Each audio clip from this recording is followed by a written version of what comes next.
Oh, hello. In today's video, we're going to be looking at the Ratling kill team, going through all the rules, reviewing the faction. Let's get into it. So, the Ratling kill team has the security and the infiltration archetype. Both of these have things you can do, okay? I think you're probably going to go for security because it generally meshes best with, like, the general playstyle of the team. But you do have like some tricks that can get you infiltration with like particular operatives, so you do have a little bit of choice as to what you want to try and accomplish with your Tac Ops, I think. The way this works is 11 model team. You have to take a fixer.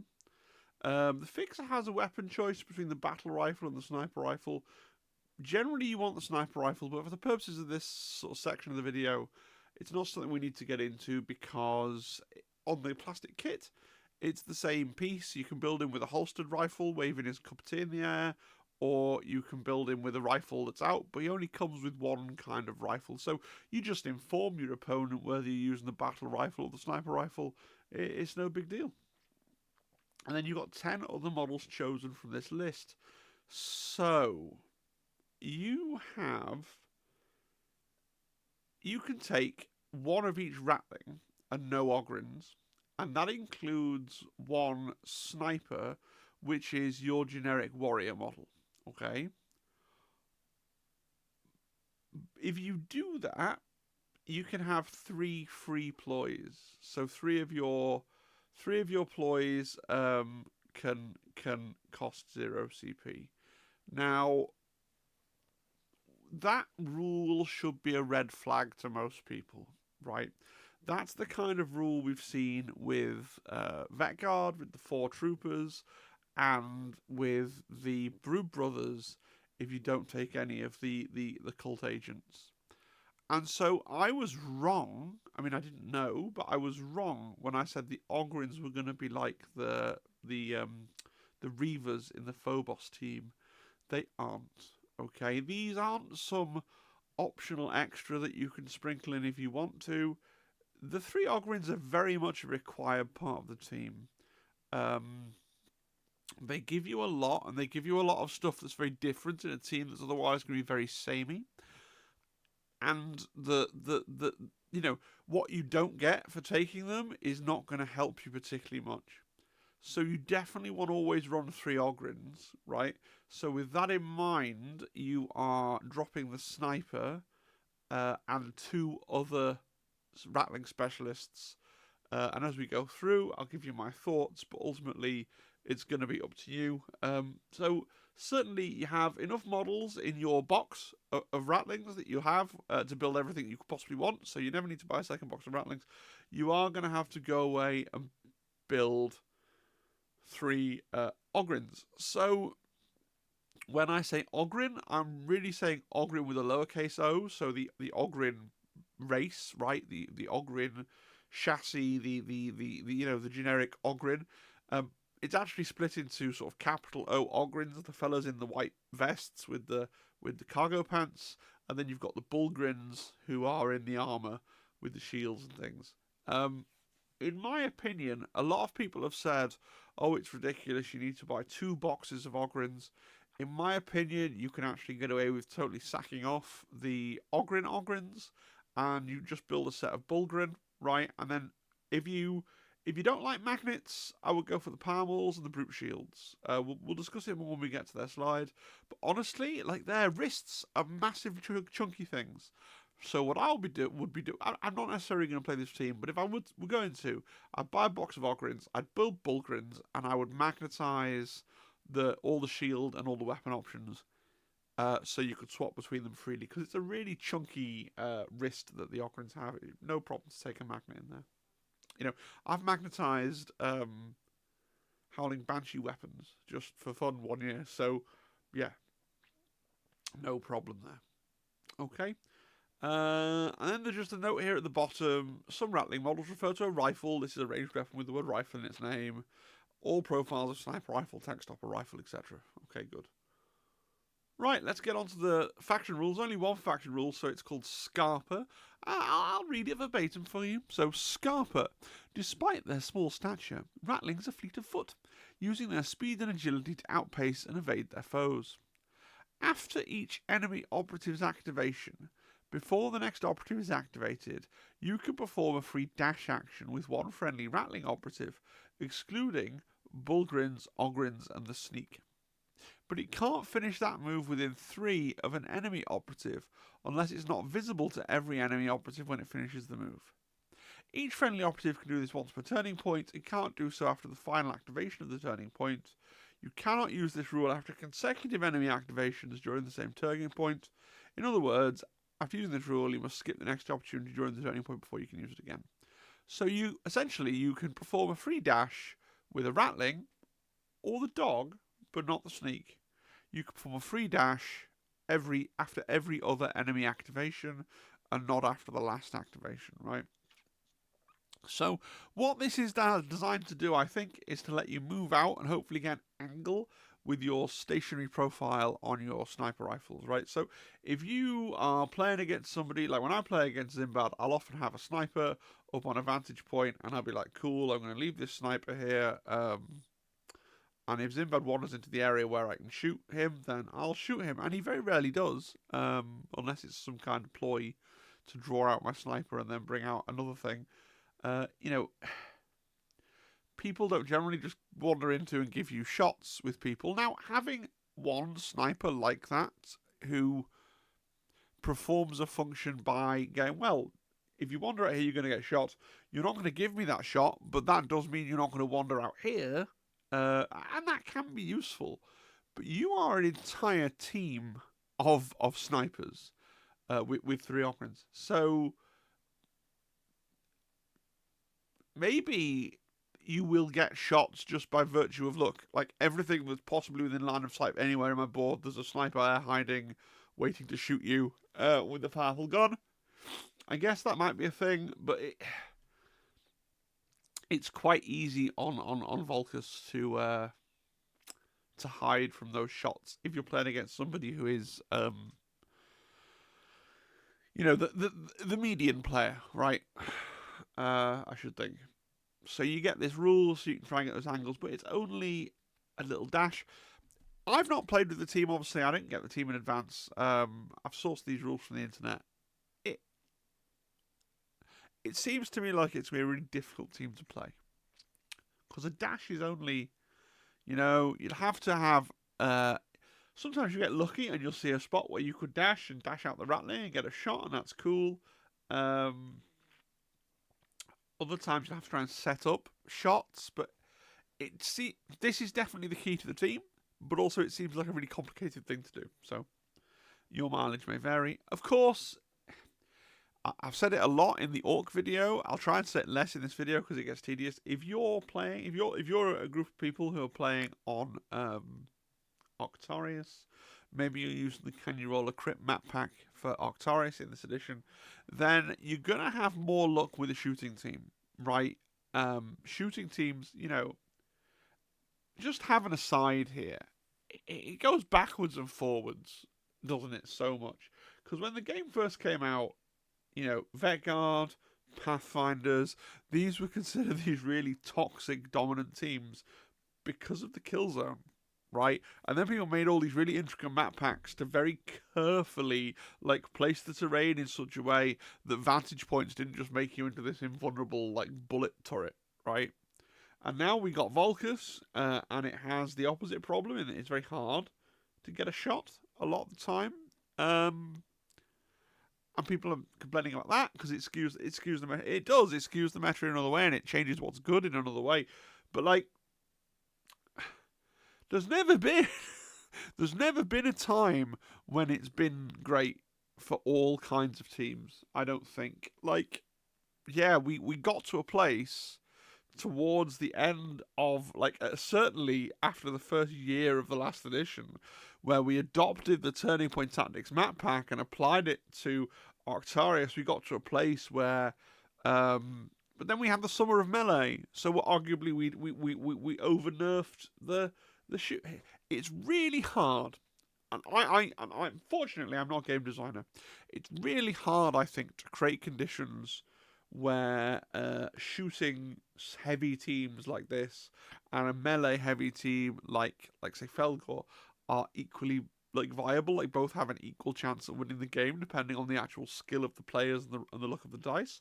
I don't think, correct me if I'm wrong, comments, I don't think there's ever been a time in Kill Team where that's been the case. And if... So I think this team, with this rule, and this whole way they're supposed to be playing, is, for the moment, not easily done in the meta. I think you're going to... People who do well with Ratlings will have to be working really hard with them to do well. And then it's that thing that I've said before, like, okay, good. If you're someone that cares about tournament play, you're going to go play 3-4 rounds with a team that you have to work really hard with, or are you going to find a team where you can achieve similar results with less effort? Like, that... And fundamentally, that's my thoughts about the whole team before we've even reviewed it. But, like, you've just got to bear this in mind. The whole thing is based around this mechanic of being able to, like, have these really strong stationary profiles, but then people aren't going to let you use them, and you're going to have this little ability to try and push around, and very occasionally you're going to get a shot, which is going to feel awesome, but a good opponent's going to learn to play around that easily enough as well. So, I don't know. Let's go through the strategic ploys, and we'll do more analysis later, sure. So, sniper positions. Ratling spent hours or even days selecting vantage points, ensuring that any position they can take affords them effective cover and clear lines of sight on which to pick off their advancing foe. Whenever a friendly Ratling operative is more than 6 inches from an enemy operative and has heavy terrain within its control range, the stationary profile of the rifle, if any, has silence. So, yeah, you know, you can give all your Ratlings silent for 1 CP. Like, it's going to be the thread going through. If you went back to me like a year ago, 2 years ago, and said, hey, Phil, there's going to be a kill team of Ratling snipers, and they are all, for a CP, you're going to have silent sniper rifles that do 3 mortal wounds on a crit, I'd have been like, that's insane. You're insane. Why is that what we're doing? But in the context of Killzone Volcus, is it that broken? I don't know. This team is weird, and it's doing my little nutting. Crack shots. It's said that a Ratling can put a bullet through the opponent's eye socket from more than 1,000 yards away. Whenever a friendly Ratling operative is shooting an enemy operative more than 6 from it, if that friendly operative hasn't performed the charge, pullback, or reposition action during the activation, or it's a counter action, its rifle, if any, has balanced. So your Ratlings probably don't need balanced because they're hitting on 2s and 3s, but hey, never going to turn my nose but balanced. So if you haven't moved, you can have balance, and of course your pre-activation move with your dash doesn't get rid of that. So you probably want to use this most turns as well. So you can be silent, you can be all balanced, and then just to add to the trifecta of insane things that you can be, shifty. Small of stature and used to hiding from larger foes, Ratlings use terrain and shadow to their advantage. Whenever a friendly Ratling operative, excluding an Ogryn or Bullgryn, has a conceal order and is in cover, it can't be selected as a valid target, taking precedence over all other rules, e.g. vantage terrain. So, like, we can have this team where they're all on super conceal. They're all got balanced.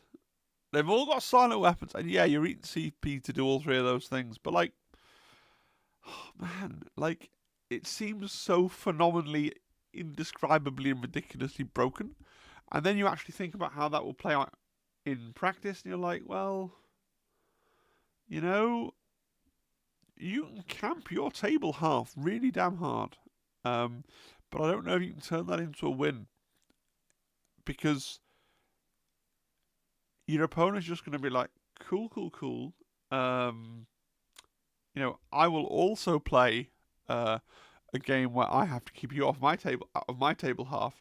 You're not going to pop into my table half with any of these Ratlings, so and then they win the fight for the middle point because they're fighting that your 3 Ogryns with their entire team practically and trying to just dodge the shots. And then I don't know, I struggle with it. yeah, like you're really powerful, but you also have like 6 wounds. So mm, I'm really struggling to even analyze this team because if the terrain set changed, these would suddenly become thoroughly broken. I know that there are people out there that are playing on Octarius, and it's like I'm just gonna line the Ratlings up on top of an Octarius building. That's cool.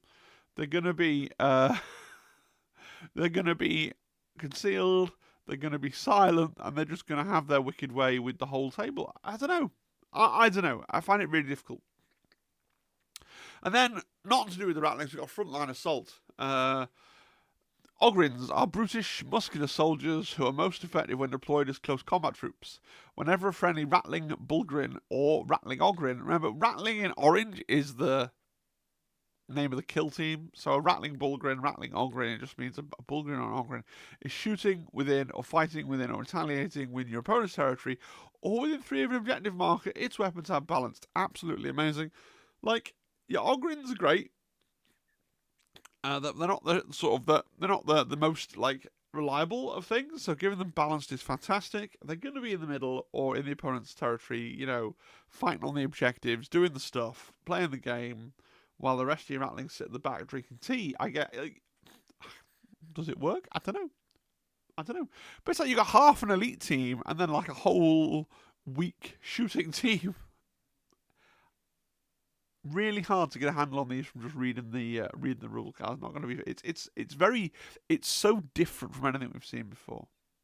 But yeah, I love all of those in their way. But of course, you've only got so many CP. So you are ultimately going to have to be selective with the buffs that you put on them. It may well be worth putting some of these on Turning Point 1, even, sniper positions Turning Point 1, because you're all going to be on conceal when you deploy.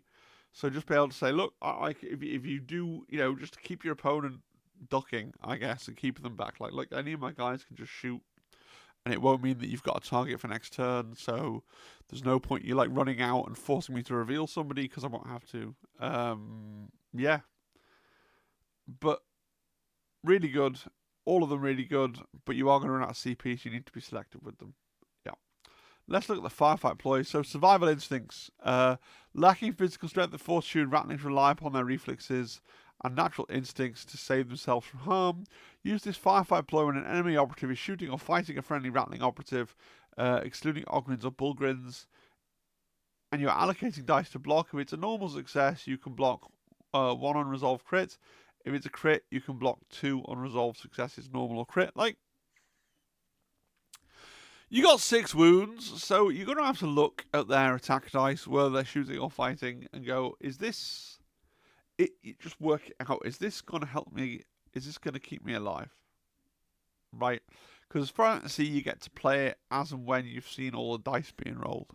So, it's unlikely that it's going to...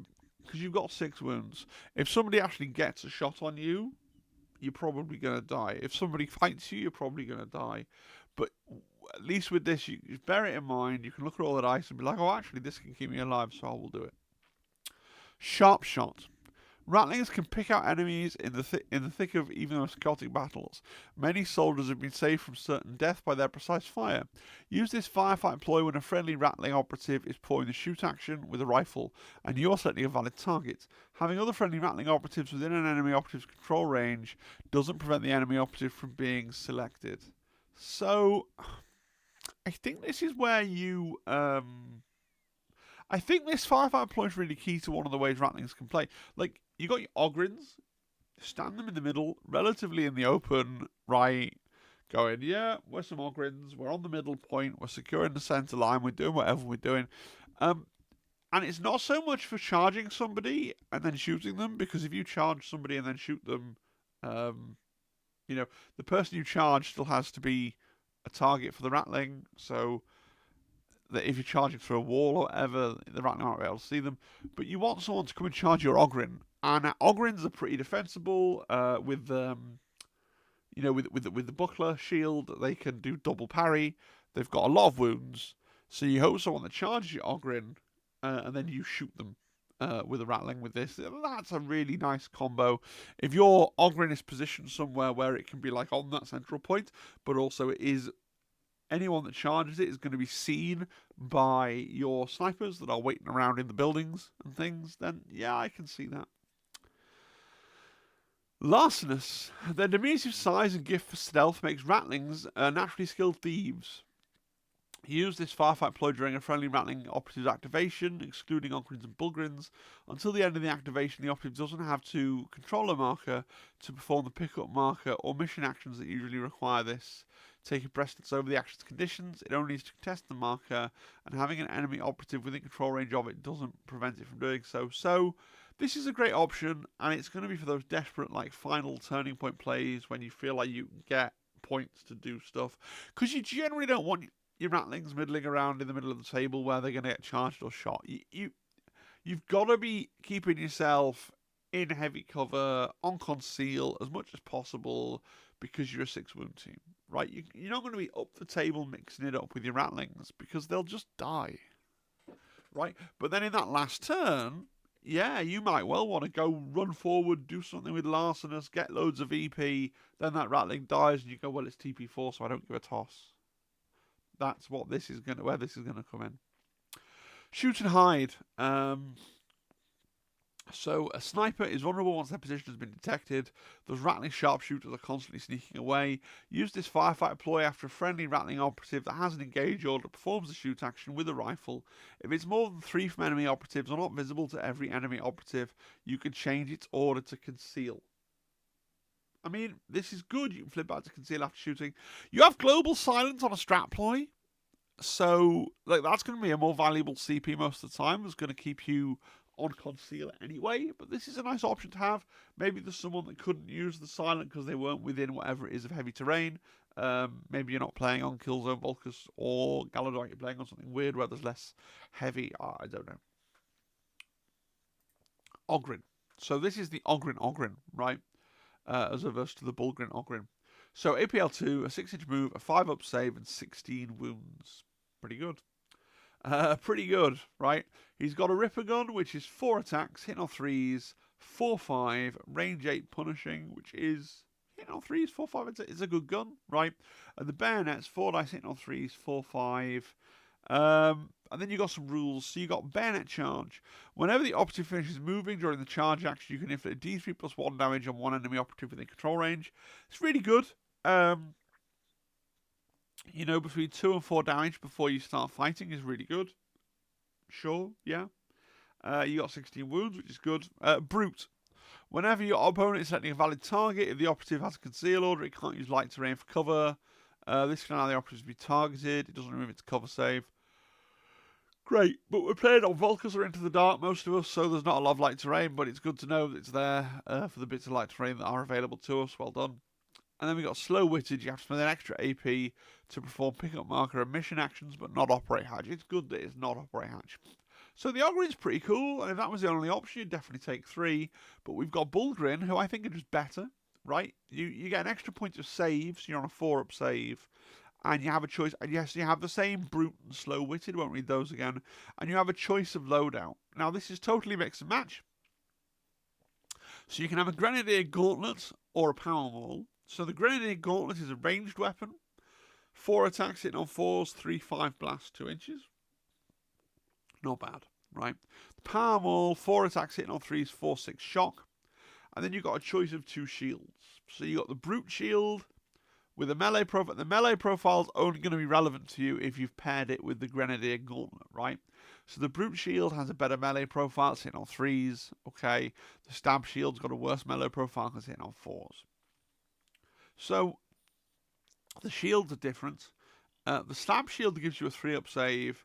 The Brute Shield gives you double block. So a block can block 2 unresolved successes instead of 1.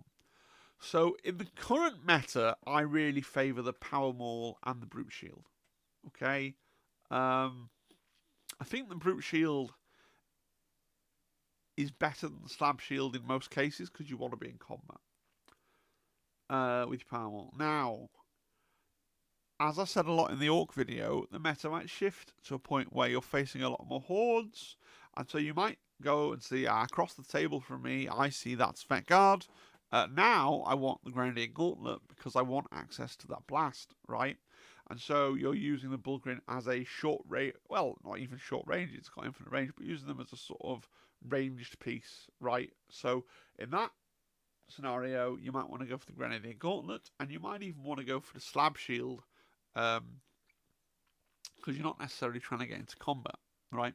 Or you might want to go for the Grenadier Gauntlet and the Brute Shield so that you can have best of both worlds, so that you shoot with your blast, but you're also more okay in combat, right? With the double parry and the hitting all threes, which is pretty cool. Plus, since you're taking the Grenadier Gauntlet when you're facing Horde teams against a Horde team, 3-4 double parry, hitting on threes with 4 dice is not a bad profile. So there is that. So what I will be doing with the Ogryns is I'll buy one box. It is 40 quid for a box of Ogryns RRP. Right, I'll be buying one box. I will build them as Bullgryns, okay? And I would magnetize the wrists with magnets, obviously. And then I would just sack off the ordinary vest-wearing Ogryns. Like, if you really, really, really love this team and you want to go deep, like I'm sure some people will try and tell me that there are times when you want a regular old vest-wearing Ogryn, but like it's a significant investment of money and hobby time for something that is an incredibly niche pick, in my opinion. I think most of the time you're going to want a Bullgryn, you're going to want Power Wall and Brute Shield into elites, and probably Grenadier Gauntlet and Brute Shield into Hordes, right? And that's it. Let's look at some Ratlings. So we're going to start by looking at the Ratling Sniper, even though we're never going to take him, because everyone else is more interesting. So 2 APL, a 5-inch move, a 5 up save, 6 wounds. This is your basic Ratling profile, and that 6 wounds basically means if anyone gets a shot on you, you die. If anyone charges you in combat, you die. Like, you have to keep these guys safe, right? Now, you've got quite a few. You've got 8 of them. So you can trade. There might be a time where you're like, look, I'm going to pop out. I'm going to get a shot with my stationary profile. It's 4 dice hitting on 2s, 3/3 dev 3, and that's pretty cool. But 6 wounds is such a hard thing to play around. Now, the sniper, it should be said, we're going to look at all the others. All the other Ratlings are this profile with extra rules, and you're like, but Phil, Games Workshop is giving basic warriors something of a bonus, right, to make them worth taking. Well, the bonus the warrior has is it's +1 BS, effectively. So all your other Ratlings are hitting on 3s with their stationary and 4s with their mobile profiles, okay? The Fixer is your boss, so he's also got the +1 BS. He's sitting on 2s and 3s. You got the choice in a battle rifle, which is a 2-up bolter, okay, or the same sniper rifle as everybody else. I think you're taking the sniper rifle. You've also got an extra wound. You've got 7 wounds. Minotaurum contracts, so you're just getting an additional equipment option. That's cool, okay. And then target designation, which is a strategic gambit. You select one enemy operative visible to this operative until the end of the turning point. Whenever a friendly Ratling operative is shooting that enemy operative with a rifle, that weapon has the lethal 5-up rule. That's really good because you want to be getting the crits with these sniper rifles to get the delicious devastating 3. The fact that you have to have your Fixer able to be visible to somebody at the start of the turn, like it does mean you'll usually have an option, but it'll usually be somebody kind of suboptimal. It'd be much better if you didn't have to be visible, but there you go. The Battlemut, I'm really not sure about this guy. Bear in mind, if you're taking him, he replaces an entire Ratling, right? Like, 1 less rifle and everything. He's got 4 wounds, APL to a 6-inch move and a 5-up save. He is a dog. He has bite, which is 4 dice hitting on 3s, 2, 4. Right, and his whole reason you take him is for his 1 ability. So Early warning. Once per turning point, after an enemy operative performs an action which it moves, you can interrupt an activation or counteraction to use this rule. If you do, each friendly Ratling operative, excluding Ogryns and Bullgryns, within 6 of this operative and within 2 of the enemy operative could perform a free dash action, okay, or a free fallback action, but it can't move more than 3. In either case, each one cannot finish that move within 3 of an enemy operative unless it's not visible to every enemy operative when it finishes the move. I feel like this ability is really powerful, and me saying I wouldn't take the Battlemut is basically me broadcasting that I'm stupid across the entire of the internet. But like, it's very niche. Basically, if someone has a charge and they're just in, you can move away from the charge and then shoot the guy if you're next to the Battlemut. It seems tricky to use well to me, but I can see that it's exceptionally powerful, because then that guy that charged you is standing there like a chump, and then you can shoot him with your, because it's an out-of-sequence dash, so you can then shoot him with your stationary profiles. Like, I get that, but I'm struggling in my mind as to, like, where am I putting the Ratlings? Where am I putting the dog? What's the actual strategy with these pieces that I have? I fundamentally don't get it, because the whole team benefits so much from standing still. So who are you sending out with the dog into harm's? I don't get it. But yeah, it's probably a key piece. He also has Beast, so he can't charge, dash, fall back, fight, reposition, and it can't use any weapons not on its data card. Fine. The Ratling Big Shot. So this is a Ratling with an anti-material rifle, and he wants to know what it will do to your head. So he has heavy dash only on his mobile profile, and full on heavy on his stationary profile. 4 dice hitting on 2s, 4-2 dev 4, piercing 1 severe. Like, if he shoots you, you're probably gonna die, or at least if you're an elite, like, it's gonna hurt a lot. But again, the thing about people not just letting you shoot them on Volcus, like, it is hard to get positioned in such a way where someone's going to have to go where you can shoot them in order to win the game, right? It's hard to do that. So, but a really powerful gun, like, you always take it. It will suitably deny an area, and you have got your Scarper to potentially dash with him and then shoot him. But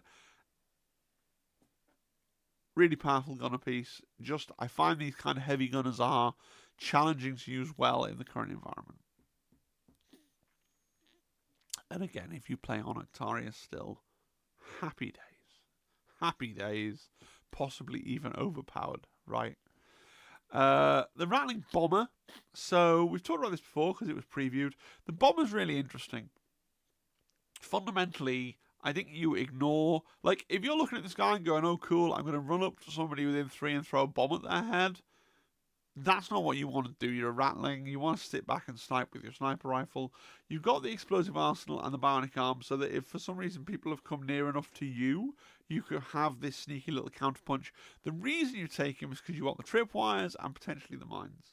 So tripwire, when setting up equipment before the battle, you can set up 2 of your tripwire tokens up wholly within your territory, and more than 2 from other markers. The first time the marker is within an enemy operative's control range, end of the operative's activation, if any, remove the marker and subtract 1 from its APL stat until the end of the activation. Like, really powerful. Not least because you can happily put them in doorways. They've escaped that debuff, right? And then mines. So you select mines from universal equipment, but they do 2d3 plus 3 damage instead of d3 plus 3, so they've got an extra d3 damage. Your Ratlings that aren't Ogryns or Bullgryns can walk over them, okay? Makes mines good. You have an extra piece of equipment for free anyway because you're leader. You may well use it on mines, right? And then I think you take him for those things, and then you just have a sniper rifle. And you don't try and use the explosive arsenal, but if somebody comes near you, you'd be like, oh, I've got this. I think that's what you do with them. The Hardbit is a bit of a joke. I don't know. He's a combat Ratling, right? So he's got a bolter hitting on 3s, 3, 4, 4 dice, right? And his combat knife hitting on 3s, 3, 5 balanced.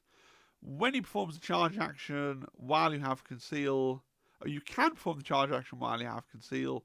If you do so, until the end of the activation, you get an extra attack with your combat knife and you gain brutal. 4 dice hitting on 3s, 3, 5 balanced and brutal. I mean, it isn't bad. But you have 6 wounds. So like, you're going to get your 1 hit, maybe your 1 crit, right? But then they're going to kill you either with a power weapon, right? Or in 2 hits. Like, I don't know. It's difficult. He won't do nothing, right? And he might even kill like a 7 wound guardsman. But he's probably going to die. You've also got Lion Weight. Whenever the operative is retaliating while light or heavy terrain is within its control range, you resolve the first attack dice. So if they charge him, and he's an extra terrain, you can go first. It's not bad. We're looking for 2 specialists to leave behind, though, remember. And I think this is probably one we're going to leave behind, because he seems a bit silly to me. I don't know. The Raider. So the Raider's rifle comes silent as standard, right? Even if you don't have the ploy up. But the Raider has this complicated slingshot. So 1 AP, select a point on a terrain feature visible to, horizontally within 6 and higher than the operative. Remove the operative from the kill zone. Set it back up wholly within X+1 horizontally of that point. Not within control range of an enemy operative. And with the point visible to it, X is the object's height, right? Rounded to the nearest inch to a maximum of 5. So you get an 11-inch move with the Raider, which, like, on the last turn, you have Larcenous, right? So you can interact with an objective even if you don't control it, right? So you could, on the last turn, some of these missions in the core missions pack where you're like stacking up points on an objective and then you stack it up, and then loot it. Like, if you have the Raider, you can just swing in, loot all the stuff, and then you probably die, but you've got an MVP, so you don't care. In the alternative, you could use him to score surveillance, right? Just gets himself up onto the top of the top vantage point, and then you can, if it's in their territory, and then you can surveil to your heart's content, right? And then later you swoop down onto the point. Like, this is a piece that, like, this could win you the game, right? This is the VP doer, the VP getter. Like, what are you going to try and do with this guy? You're probably going to try and zoom him onto the double vantage, right? He can sit up there shooting with his silent sniper rifle, right? He can be doing surveillance if you've taken that one. And then towards the end of the game, he can zip off if you want to do that and try and steal some primary points as well, depending on what some critical points as well, depending on what the critical objective is. I think he's probably absolutely key because he's your point scorer and your goer and doer. Sneak. So the sneak, his thing is his weapon is always silent. So again, this isn't a huge deal because you're the ploy, but he doesn't have to be within heavy terrain. There were conditions on that ploy, right? So that's fine. He has optics, which is very familiar. 1 AP, can't be obscured, so really good. I mean, obviously, you definitely want him if you're playing as a Night Lords or somebody like that plays with obscuring. But yeah, like 1 AP to avoid obscured is pretty good. And then he can essentially, I'll read it, but he can essentially Scarper every time for free. Like, so, evade once per turning point after an enemy operative performs an action, you can interrupt that activation or counter action and perform a free dash with this operative. This operative can't use the Scarper faction rule, it has this rule instead. So it gives you a an extra Scarper, so it's not like every other Scarper, but also you can do it in the middle of an opponent's turn, which is pretty cool. I think he's pretty good. You know, he's the sniperiest sniper. Yeah. I mean, having that optics ability is pretty cool. Yeah. Ratling Spotter. So again, you got the same badass sniper rifle as everyone else, and then what you bring is the spot option. So select an operative visible to this operative at once per turning point. When a friendly Ratling operative is within 3 of this operative, is shooting that enemy operative, you can use this effect. If you do, your weapons have Seek Light, which if there's light terrain, then that's a bonus. But the main thing is the operative's not obscured. It's pretty okay. Sometimes handy. Like, it's not going to be that game-changing, but when it comes in, it's going to come in. And he's still just his own sniper as well anyway, right? Stashmaster. Now, this is a weird one. So again, still his own sniper, right? It's in his backpack. Light-fingered, once during this operative's activations, it can perform the place marker or pickup marker or a mission action for 1 SAP. You don't really have that much placing and picking of markers to do in your attack ops, but you can do a mission action for 1 SAP. Maybe this is the guy that you... I don't know. Like, he's not very speedy, so he's not going to be running around doing mission actions generally. If you've got mission actions that need doing in your, like, on your home objective, maybe you get him to do it. Maybe he runs out turning point 4 to try and do mission actions. But, like, I'm not that fond of the idea of a Ratling running around trying to do mission actions because my opponent's just going to kill him because he's got 6 wounds and a 5-up save. The other thing he does is he brings an extra ammo cache. Now, nobody uses ammo caches, but you're a team that's potentially very static. If anyone's going to get use of ammo caches, it's going to be Ratlings, right? Because all you guys benefit from one to stand still. You can have 2 ammo caches. You know, I could see you putting an ammo cache under your big shot and then one somewhere else. Like, it's not awful. Ammo cache on the screen if you forget what it does, essentially. I cropped off the thing that allows you, I think it gives you balanced for 0 AP. It gives you something for 0 AP, which I think is not balanced, might be ceaseless. Wonderful. Cropped off the actual rule and can't remember it off the top of my head. That is truly the most professional thing I've ever done in my entire life. I remember now. It's reroll one of your attack dice, but not balanced, so it would stack with balanced. It's another source of reroll one of your attack dice, which is pretty good.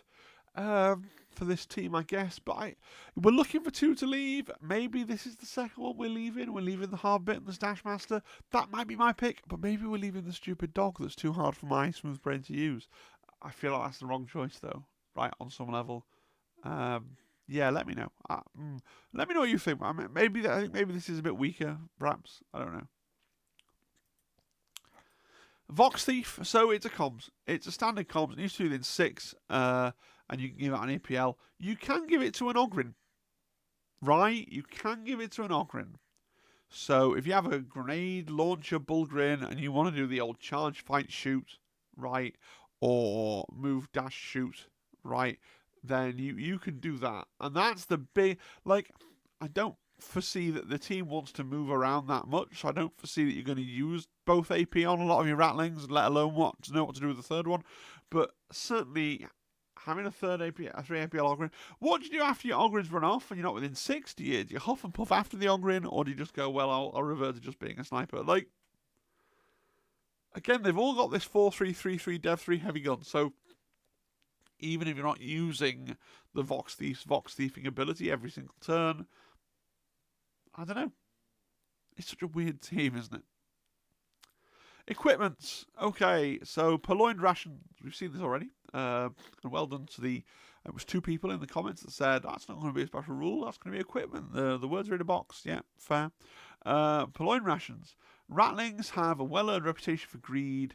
No field kitchen is safe from their thieving hands. It's not uncommon for a Ratling to settle a rumbling belly with a link of freshly liberated protein reconstitution prior to firing a killing shot. Once per turning point, whenever a friendly Ratling operative, including Battlemut, Bullgryn, or Ogryn, is activated, you can use this rule until the end of the activation, improve its hit stat of its rifle by 1. Yeah, you may as well. You know, when you get that shot, that's quite rare to get, you don't want to fuck it up. So, there you go.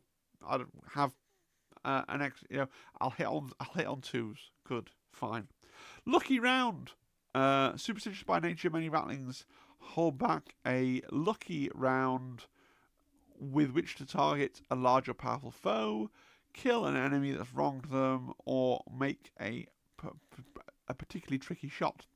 Once per turning point, whenever a friendly Ratling operative is shooting with a rifle and you've rolled your attack dice, you can use this rule. If you haven't used the Purloined Rations rule, if you do, the weapon has severe.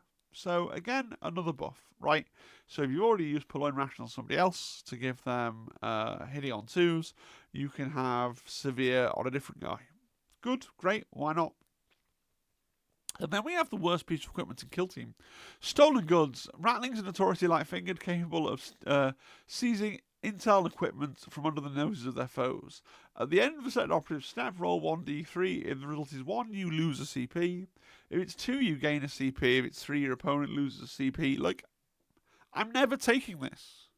I'm going to take some other piece of equipment that doesn't have a chance to be bad.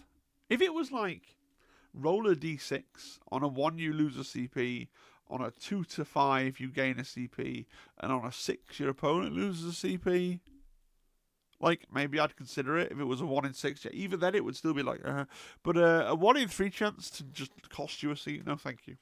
Never, ever, ever burn the card. Improvised armour. Such is the size of Ogryn's that precious little standard issue armour fits their bulky frames, most outfitted instead with makeshift plates forged from thick armour and tank tracks ripped from destroyed vehicles. Whenever an operative is shooting a friendly Ratling Bullgryn or friendly Ratling Ogryn operative, defense dice results of 5 up are critical successes. Yeah, I take that every time as well. Awesome. Make your Ogryns awesome. You could lead into it by taking the slab shields and having a 3-up save and just make it. My 3 Ogryns are just going to go and try and win the game in the traditional way. My Ratlings are going to sit at the back and try and accomplish something. Universal equipment. We're never taking stolen goods, and we've got an extra equipment slot from our leader, so we're always picking up 2 bits of universal equipment. And on some level, if you're taking the mines and the ammo cache to go with those operatives, then you might as well take those things. Probably don't want to bring ammo cache guy, I don't know. So, what else could you take? Things like barricades, barbed wire, which you can shoot through, the enemy can't get through. These are all things that are going to help you out because you want to really castle up in your deployment zone with your Ratlings. But try not to get too much stuff in the way of where your 3 Ogryns want to go, I suppose. Tac Ops. So you got infiltration, and you've got security. Our initial thought was to take contain, right? Because you can hopefully, you've got your guys set up in your thing, and it's like, cool. If you're on my table half, if you're on my territory, I'm hoping I can see you from where I am. But usually there's somewhere where your opponent could stand just on your territory, but also behind heavy cover, which is annoying and aggravating. So maybe you want to go for... secure centre's possible, just because when it becomes clear you have secure centre, if you wobble all your Ogryns onto the centre line, and you wobble all your Ogryns onto somewhere such that, on your side of a wall, so your opponent can't easily shoot them, and if your opponent wants to come around and deal with them, they'll then be in line of sight of your Ratlings, of which you have 8. That gives you a real impetus. I've got secure centre, you're going to have to come and do something about these Ogryns. And they're like, I'm going to come over here and have to put themselves in harm's way. That could really help you. Or if you want, you could take surveillance and try and do the trick with the raider getting on top of the building and doing surveillance that way. That's another option. Those are the 3 that I would be trying. Yeah. So, if you want to play them, you needed to have pre-ordered Brutal and Cunning before it sold out. Otherwise, about 40 quid on eBay at the minute, which is going to be cheaper, I should think, than when they are eventually released as an individual box. So bear that in mind. And then you're going to want to pick up a box of Ogryns. I genuinely do believe you can get by with 1 box of Ogryns. Just build Bullgryns, magnetize the Bullgryns, should be fine. I don't think you need to go. If you want to go deep into the team, I'm sure there are particular scenarios where you want the Ogryns, and I could be wrong, and maybe you want to experiment with the Ogryns for yourself. But like, it makes it an £120 investment, right? If you pick up the Ratlings for 40 on eBay, and then you've got to buy 2 boxes of 40 Ogryns for 40 each, it's just asking a lot at that point. Like, I think these naked or vest-wearing Ogryns, I think you can ignore them. I think you can be fine with Bullgryn, with magnets in them, that's fine. Go for it. Go do that. Final thoughts. I'd love to hear your thoughts, especially, I say this every time, because the main reason that I put out these videos is because I know that I don't get stuff. So I love to hear other people's, like, oh no, you've missed, you could do this. Like, I love to hear that. I love for people in the comments to come and tell me what I was supposed to say about the team. But I feel like I fundamentally don't get this team harder than I don't get most teams. All the conversation I've been dripping into the last 2 videos about the meta, just, it plays into it, right? It doesn't seem like no one's winning with Vetguard. No one was dominating with Pathfinders at Worlds. And now we're getting another like shooty team. Shooty teams that hate being in combat aren't doing very well. And here is a shooty team that hates being in combat, that is shootier and even more hatey of being in combat than most teams. So, I don't know. Be very interested to get the book, because in the box, there's always a page of like the designer saying, here's how we think you need to play this team. Like, that's something we've had for Vespid and for Aquilons, and is something else that we're going to get for Orcs and Ratlings, which I think could be really valuable to go through that and see what does Elliot actually think he's doing, what's the idea behind the team, what's their rationale for how it's played and how you can win with it. Like, that'll be really interesting to read when I get my hands on the book in 2 weeks. But yeah, like, the best I can see with it for now is you can castle up on your terrain, right? So you've got all your Ratlings in heavy cover, right? You can make them silent, you can make them not a valid target, you can do what you like, right? And then you're sending your Ogryns out to kind of bully people around the middle of the table. You're hoping that your Ogryns can like pull people out of position, because you put them somewhere where they have to come and deal with them, and you hope to get it lined up so that, oh well, by coming and dealing with an Ogryn, you're now unavoidably somewhere where my snipers can shoot you, you know? It's going to require very careful like positioning of all your stuff to try and set that up, right? You've got your free dash, your Scarpers, to try and help you out a little bit, where you can move around a little bit more to get other angles. And you've got the fact that you can shoot into combat once per turn as well. But it seems like a lot, right? And it seems like, to really understand if they were good, you'd have to play with them, which seems obvious. But the problem with Warhammer is, like, if I want to play with them to see if they're good, first of all, I have to paint them. And these look like some of those detailed little hobgoblins that games ever made in their life. Like, these would look like they will take so long to paint up to a standard that looks like good. Like, I'm not trying to be. I know I'm a good painter, and I spend more time painting than most people in the hobby do. I'm not trying to be a hobby elitist, but I'm like, most of the hacks and the quick ways to paint and the ways to get good results quickly that work on so many other teams that are basically just too... There's a lot of teams out there that are basically just, you've got armor and then maybe you've got a face, right? Like, but these guys, they got their little tank tops, little hats, little medals, sets of car keys, coffee mug, toasty, so much stuff. And the model itself is really small. Like, these will take a decade to paint. So, when the rules don't grab me as being something that excites me, the odds of these ever getting clipped off and built, when I know that I don't want to sit and paint them, it's difficult, right? It's difficult. But let me know your thoughts. Maybe you're zazzed by the Ratlings. Maybe you can see how they work. Do you have a fixed idea of which 2 models you definitely drop? Like, you're definitely going to drop the Billy Basic Sniper. What are the other 2 that you're not going to use to take your 3 Ogryns? Don't know. Hope you enjoyed the video.